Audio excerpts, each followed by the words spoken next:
Nasreddin et sa femme avaient un bébé qui pleurait souvent la nuit.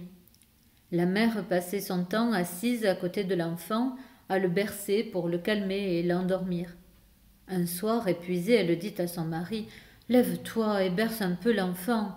Il ne faut pas oublier qu'il nous appartient à tous les deux, moitié, moitié. » « Eh bien, lui dit Nasreddin, va bercer la moitié qui t'appartient et laisse la mienne pleurer. » Et il se rendormit, la tête sous la couverture.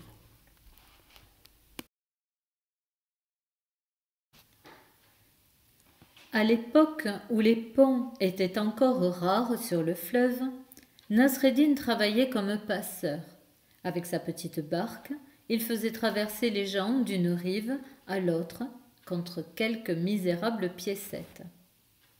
Un jour, un grand savant, les bras chargés de livres, prit place dans la barque. Nasreddin lui souhaita la bienvenue et parla avec lui de choses et d'autres. Le savant se rendit compte que Nasreddin ne maîtrisait pas bien la grammaire et que sa façon de parler n'était pas très recherchée.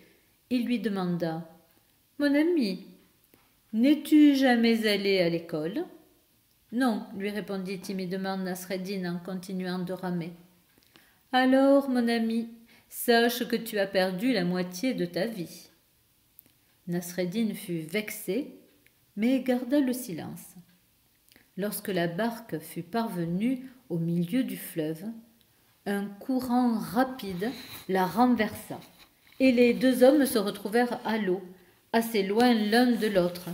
Nasreddin vit le savant qui se débattait pour ne pas se noyer, et il lui cria « Est-ce que tu as appris à nager, maître ?» « Non, répondit le savant en continuant de se débattre.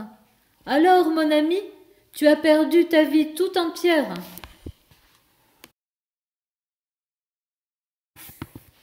Nasreddin Hodja avait un disciple qui l'accompagnait partout pour profiter de sa science. Un jour, le disciple dit à son maître « Voilà 7 ans que je te suis fidèle. Je fais absolument tout ce que tu me demandes.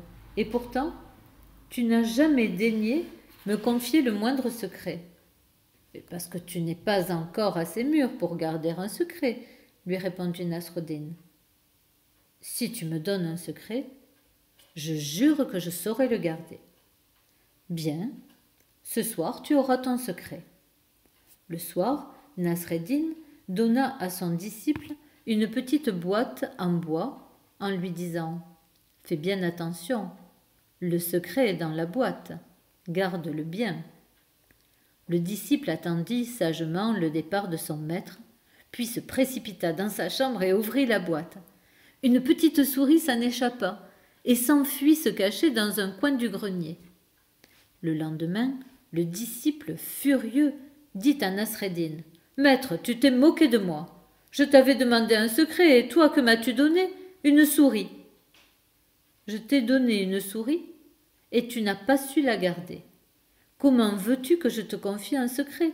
lui répondit Nasreddin Hodja avant de retourner vaquer à ses occupations.